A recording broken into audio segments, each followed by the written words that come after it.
तो भाई साहब हमें जो बंदूक धारी मारना तो हमें। छतरपुर में प्रशासन की मौजूदगी में किसान की फसल पर जेसीबी चलाकर नष्ट कर दिया गया। मामला बरकोहा गांव का है, जहां बंदूकों से लैस होकर आए दबंगों ने पुलिस और राजस्व के अधिकारियों की मौजूदगी में दबंगई दिखाते हुए उनकी खड़ी फसल पर जेसीबी मशीन चलाकर नष्ट कर दिया। इतना ही, यहाँ दबंगई दिखा रहे लोग दबंगी से बंदूकों से किसान के परिवार को धमकाते रहे, लेकिन मूक दर्शक प्रशासन देखता रहा। पीड़ित किसान का आरोप है कि वहाँ 40 साल से इस जमीन में खेती कर रहा है, लेकिन यहाँ दबंग बंदूकें लेकर प्रशासन और पुलिस के साथ आए और खड़ी फसल पर जेसीबी चलाकर नष्ट कर दी। वहाँ इस पूरे मामले में नायब तहसीलदार संध्या अग्रवाल का कहना है कि उन्होंने किसान की फसल पर जेसीबी नहीं चलवाई। उनके पास भूस्वामी को कब्जा दिलाने का आदेश था, इसलिए वहाँ सिर्फ मौके पर गड्ढे और फिलर कराने प्रशासन की संयुक्त टीम पहुंची थी। यदि किसान को धमकाकर फसल में जेसीबी चलाई गई है तो वहाँ इस पूरे मामले की जांच करेगी। फिलहाल मध्य प्रदेश में डॉक्टर मनमोहन यादव की सरकार है और उनके ही राज में वर्षों से खेती कर रहा किसान किस तरह से परेशान है, यहाँ तस्वीरों में आप साफ देख सकते हैं। खबर दिखाए जाने के बाद अब देखना होगा कि वास्तविक पीड़ित किसान को कब तलक न्याय मिलता। छतरपुर से MP न्यूज़ 24 के लिए चैनल हेड जयंत द्विवेदी के साथ कैमरामैन हिमांशु शुक्ला की संयुक्त रिपोर्ट। क्या मामला था, किसका कब्जा था? ये भूमि स्वामी की जमीन थी। इनका 250 का आवेदक का वेदकली का आदेश हुआ था उसके पक्ष में। उसके परिपालन में पुलिस और प्रशासन की मौजूदगी में आवेदक को उसकी भूमि स्वामी की जमीन के किनारे किनारे अभी सिर्फ गड्ढे खुदवाए गए हैं, फसल को बिना नुकसान पहुंचाए अभी सिर्फ पिलर खोदे गए हैं वहां पे।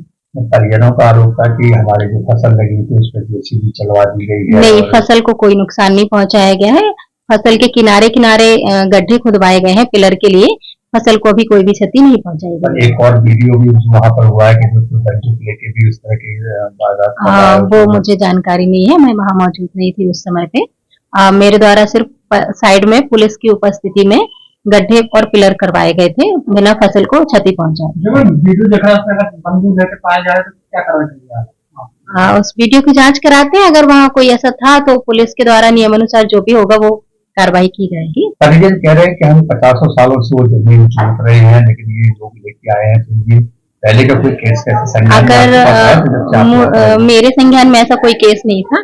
अगर परिजन के पास उनके ऐसा कुछ दस्तावेज है तो अपने दस्तावेज उपलब्ध कराएं और उसके अनुसार फिर नियमानुसार कार्रवाई की जाएगी। क्या नाम है आपका? किशन लाल यादव। क्या मामला है, किस तरह आज जेसीबी चली यहाँ पे, क्या है? सर, हमारी जमीन पे नारायण यादव के द्वारा जेसीबी चलवाई गई खड़ी फसल पर। क्यों आखिर? वो सर वो कह रहा है कि हमारी जमीन है जबरदस्ती। नहीं तो ये के पैतृक जमीन है कि क्या? सर, हमारी पट्टी वाली जमीन थी, 1975 में इंदिरा गांधी के द्वारा दी गई थी हमारे दादाजी और नाना जी और उनको। तो उन्होंने एक PN यादव उनके समधी आए थे, उनके DIG वगैरह सब बैठे, तो उन्होंने हमारा पट्टा नष्ट करवा दिया। हमारा सर ग्वालियर कमिश्नरी में केस चल रहा था, 250 की आवेदन भी लगा था, लेकिन सर इन लोगों के द्वारा हमारी खड़ी फसल पर जेसीबी चला दी। कौन कौन आया था यहाँ? नारायण यादव, नारायण के दोनों लड़के और TI साहब, कोतवाली TI साहब, संजय अग्रवाल तहसीलदार और 20, 25, 30 पुलिस वाले सभी लोग थे सर। तो क्या उनको अपने कागज नहीं बताया, अपने डॉक्यूमेंट? सर, हमने पूरे कागज बताया, वो मैडम मानने के लिए तैयार नहीं थी। क्या कह रही थी? वो कह रही थी कि इनके पास पहले से ही आदेश है। आदेश? उनके पास कागज थे उनके जमीन का? कुछ हमें तो सर कुछ नहीं दिखाया गया। मैडम बोल रही थी कि है, हमें तो कोई नहीं, कुछ नहीं दिखाया गया। चलो।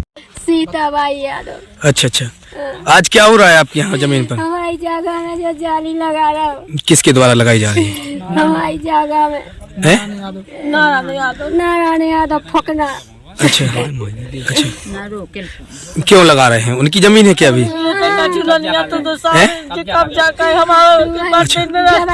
तुम्हारे कागज आगज है?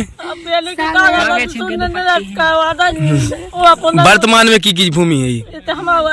अच्छा, आज 20 साल पुरानी है, ज्यादा की 40-50 किलो। कितनी एकड़ जगह है आप लोगों की? 15 एकड़ है। अच्छा, 15 एकड़ जमीन है। 3 पट्टे हैं। कौन कौन आया आज प्रशासन में? TI साहब हैं। एक